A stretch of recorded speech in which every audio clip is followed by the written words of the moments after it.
Bismillah ar-Rahman ar-Rahim. Can you hear me? Yes. La hawla wa la quwwata illa billah al-ali al-azim. Alhamdulillah rabbil alameen. Wa sallallahu ala sayyidina wa nabiyyina Abul Qasim al-Mustafa Muhammad. Allahumma salli ala Muhammad wa ali Muhammad. Wa alihi at-tayyibin at-tahirin. La siyama baqiyatullah fil aradin. أجل الله تعالى فرجه الشريف وجعلنا من أعوانه وأنصاره.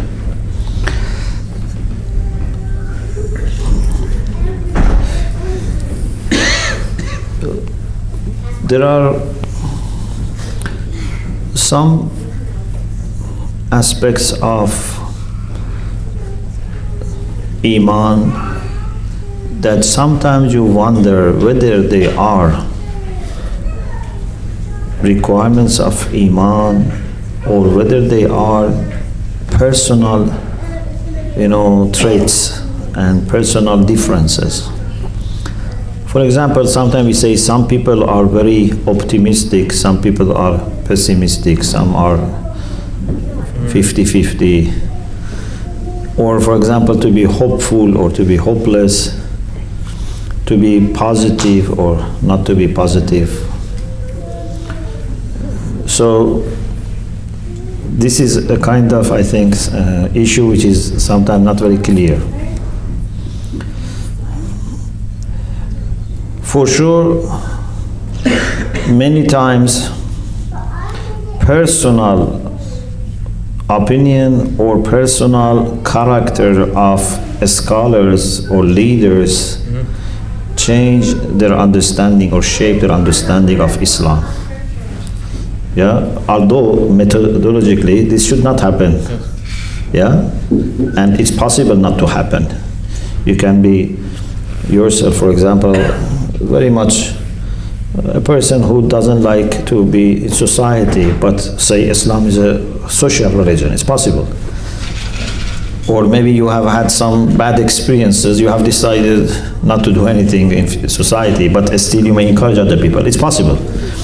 But many times our experiences and our personal traits of character get into our understanding of Islam. And therefore, it's very important that we try to discuss these things independent from our own experiences and see what's the requirement of faith. In Waterloo, after the session finished, one brother asked me about seeing the differences. And he said, it seems that we see differences more easily than commonalities. And I said, yes. And actually, if you remember in discussions about interfaith, sometimes, we said that human mind seems it's made in the way that notices the differences more easily and quickly. Yeah. So when I now look at here, I first say there are human beings and there are objects, and then I say these human beings are different in age, in gender, in shape, whatever. It takes me some efforts to identify commonalities between these things. For example, these are all human beings. These are all, for example, beings or whatever. So I said, yes, this is true, that our mind is like this. And then I said, it seems that also our mind notices negative points quicker than positive points. And I think there is a wisdom behind this. Why we notice differences first and why we notice negative points first. My humble understanding is that for a living being, the first priority is, as you also indicated, is preservation, is survival. That's the first priority. So you have to make sure that first you protect yourself against dangers, then gaining benefit. Our scholars say that daf'u dharar is prior to jalbul manfa'ah. I want to use that in this context. Jalbul dharar is, pardon? Daf'u dharar is prior to jalbul manfa'ah. To repel harm and to protect yourself against harm is more important than, not more important in the sense that significance. It means it's a priority. So first you protect yourself, yeah? So for example, if you go to a new, for example, neighborhood, first you try to make sure that you are protected against the thieves, then you start making friends. So first you protect against the thieves and then you make friends. Not that you first make friends and then thieves come and attack you. So this is very important. So Allah subhanahu wa ta'ala has given this instinct kind of instruction to us and has made our mind in the way, and even animal, that first our priority is to protect ourselves. Secondly, there are so many things around us that we cannot notice at the same time. Yeah? So if there are, for example, 40, 50 people sitting here, and I want to notice all 40, 50, it's very difficult. It's impossible, of course, for me. As long as they are sitting, okay, I can be okay. Then if one person goes away or jumps or raises his hand, I can notice that. But if I wanted to notice all 40, 50, would be difficult. So what happens is, I make a picture of what is right now the situation, and then notice any new thing to that picture. Yeah, because my mind cannot notice all the differences. This helps me to be alert. So if I want to protect myself, the priority is to notice what is changing. Because even those things which are not changing might be also dangerous, but I first notice the change and the difference, okay? So, it seems for a wise plan of Allah subhanahu wa ta'ala, by nature, not by aql or hikmah or whatever. This is a kind of nature thing, natural thing. By nature, we note changes first, then fix things. We note differences first, because this is the way to protect ourselves. This is the way also to identify things. And also negative things, because negative things are also something that can be endangering us. What we need to do is to train ourselves to note the opposite. This needs training. This doesn't come by nature. This is in need of practice and training and making it a habit. So, by nature, human beings are complaining and blaming and pessimistic nature. Not, I don't mean fixed nature, I mean tabi'ah in contrast to fitra. So by tab'ah, they have such tendency, but they have to train themselves and they can change themselves. We cannot totally stop it, and we shouldn't totally stop it. It's good that we notice difficulty, but we have to train ourselves.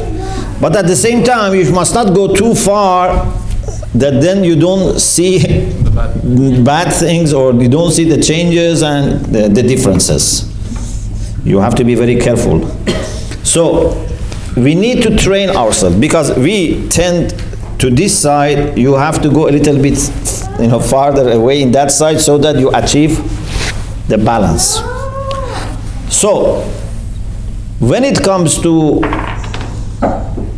a mu'min, it seems a mu'min is the one who has the balance. A mu'min is the one that would not only see negative things, would not only see things that worry or are danger. He has trained himself or herself to be able to see everything that can affect his or her situation and decision. Okay? This is one point. So to be balanced is very important. But I want to go further. I say not only a mu'min should be balanced, indeed it seems mu'min should be more leaning towards the other side.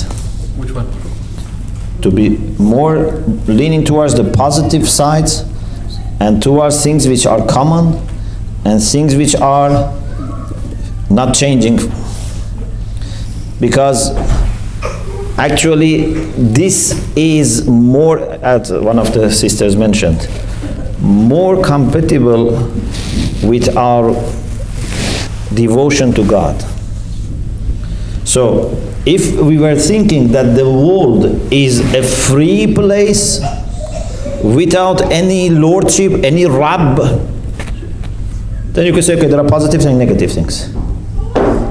But this is under rububiyyah of Allah subhanahu wa ta'ala. So you should be always finding more positivity than negativity. You should always find more reasons for hope than for losing hope. Yeah? And because all go back to the same origin, so there is more commonality than differences. Yeah?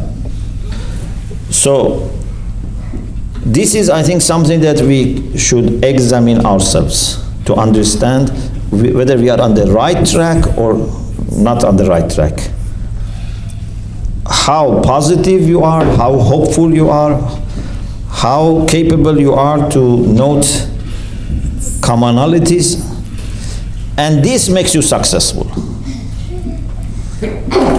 If you just notice differences and negativities, okay, you protect yourself for a while, but even maybe because of not being able to make good decisions, you will be destroyed by other people. Because sometimes you are protecting your business because you are not able to take any risk or see anything positive, but then other people benefit from wisdom and you are finished. You know? So it's not always safe to be cautious. Those who are very cautious and only look at the negative things and they want to protect themselves, they cannot grow. So a mu'min should be able to not only be attending to both, should be always more hopeful and more positive, and think that this world is in favor of mu'minin, in favor of good intention and good action. So I think if we manage to establish this in ourselves, it would affect many, many things. We should never let problems so much preoccupy our mind that we think, okay, it's finished. We are just, make useless resistance, but we are finished. This should not be our mentality. So you should always have the mentality that problems are like bubbles, but truth is water. And Quran, is very clear. Quran says falsehood and truth are not equal in their strengths. Falsehood is like just fake. Falsehood is not real. Haqq is real. Yeah? Falsehood is unreal. The attraction and the power of falsehood comes from what? Lack of the fact that we see the negative always first. The power of falsehood comes from association with haqq. So false gains the power of haqq and deceives us, and we think it's powerful. You know, like for example, how a fake alim can be successful? Because uses the power of ulama and the trust that people have for ulama, or how a fake note can work. Because people know what is note and they are trusting notes. So a fake note is using that. So in order to defeat batil, what do you need to do? Change perspective. Not to let batil to show the strengths of haqq in his camp.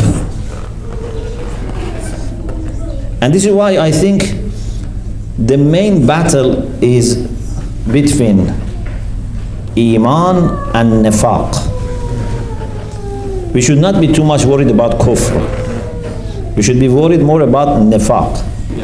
Because Nifaq uses the power of haqq. Yeah, Munafiq comes to the same masjid, to the same, sacred platform, uses the same sacred concepts, but is doing opposite.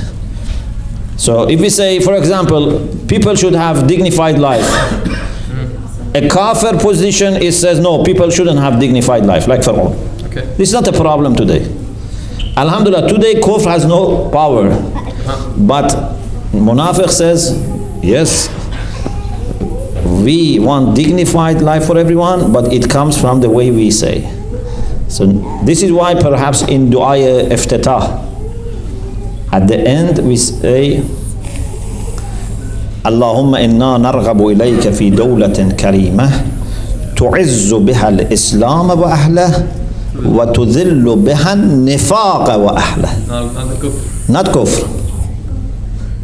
Kufr by that time inshallah is finished or weak. But nifaq is the main thing. Because the real batil is nifaq. Yeah? Kufr is obvious. And when it is obvious, it cannot stand that much. But nifaq is... Okay, we said many things, but you have to then think what we said. Do I need to make a summary, or it's clear? It's good. Look at the full half of the cup. Pardon? Yes. Like a narration maybe? It would be nice if you summarize. Okay. So, what I said was, sometimes, or many times, but not necessarily, but this is a reality that happens, that people's background and experiences affect their understanding of Islam or any religion. Okay? So the way I have been brought up, I have been thinking, can affect my understanding of Islam, although it's not necessary and it shouldn't happen, but this happens. Unless you immunize yourself. If you have clear methodology and you define everything, then you don't let this happen. So one of the things that we have to equip ourselves is about what should we do with respect to negative things or differences. So I said, it seems that we are by nature, which doesn't mean that it is fixed, but this is the default unless you do something else. We are made in the way that we notice differences first, we notice changes first, and we notice negative things and dangers first. Okay? So be alert. Don't let this shape your understanding of Islam and your decisions, so that all the time you become a person who only thinks about negative things, or things which are changed or differences. Train yourself to have a balanced position, but also go further, and at the same time that you have balanced estimation of the situation, but know that in this world the balance is in the favor of good things. The balance is in the favor of haqq and positive things. And the world is under rububiyyah of Allah subhanahu wa ta'ala. It's not a school without manager. It's a school which has manager, but that manager doesn't interfere in every little thing. But he doesn't let things go out of control. Okay? And then we said, batil has no strengths. The only strength that batil has is coming from deception. Because people normally, they don't want to do bad things. If haqq was clear, people would not go to batil. But people unfortunately find batil and haqq mixed, and then they are confused, and they go after their desires when something is not clear. Allahumma arina al-haqqa haqqan fa'attaba'ah wal-batila batilan fa'ajtanibah wa la taj'alhu mutashabihan alayya fa'attabi'a hawa nafsi. When it's mixed, then you follow your desires. So we have to know that the world is built for a purpose and has a Lord, and real forces in this world are forces of haqq and good and virtue. The other side is void and empty and shallow, and just by deception can work for some time. This gives you a very positive attitude. Okay, thank you very much. Thank you, Sheikh. اللهم صل على محمد وآل محمد. Awesome. Thank you. So we do inshallah Salatul Asr.